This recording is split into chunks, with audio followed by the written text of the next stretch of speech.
Hello, my name is Sylvia Liska Durrell. I live in Hernando County, Florida, and I'm a button collector. I am also a founding member of the Hernando County Button Collectors Group, which is a study group of the Manatee Button Club in Ocala, Florida. The Hernando County Button Collectors Group is just a couple of years old, so many of us are still novices in button collecting. That is why we try to include a lot of education in our monthly meetings. I recently researched bone buttons and shared the info with my button group members. After posting some photos from the meeting on our group's Facebook page, I realized that other button collectors would be interested in the information as well. That's why I created this series of videos. I'm going to start part 1 of my program with answers to this question.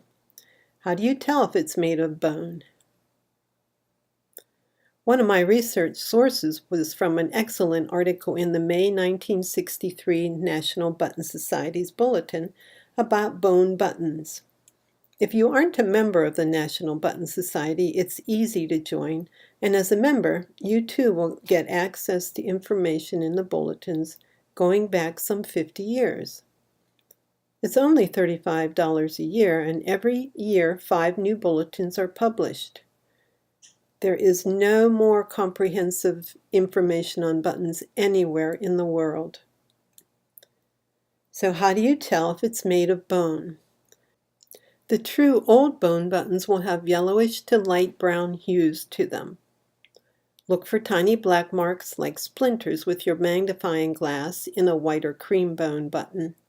These specks are reasonably visible without a magnifying glass, but sometimes the bone has been bleached, so the specks are not easily visible. However, you can still see the channels in a good light. Bone buttons also have a very dry feel to them and will feel colder to the cheek than celluloid. They'll make a sharp, hard sound when tapped on the tooth. Celluloid will make a soft, dull sound. If you scrape a bone button with a sharp knife, you'll produce a fine powder. Bone buttons weigh more than plastic buttons and feel about as heavy as glass buttons in weight. If they are sew-throughs, the holes will be uneven and the inside of the holes a darker brownish color. A set of handmade bone buttons will never be the same size, only approximately. Holes on these underwear type of buttons are widely spaced apart. By the way, although many plain bone buttons were used for underwear and to fasten pants, there are some pretty fancy collectible bone buttons now that date from the mid-19th century and longer ago. In a later video, I will describe some of those kinds that are popular with collectors.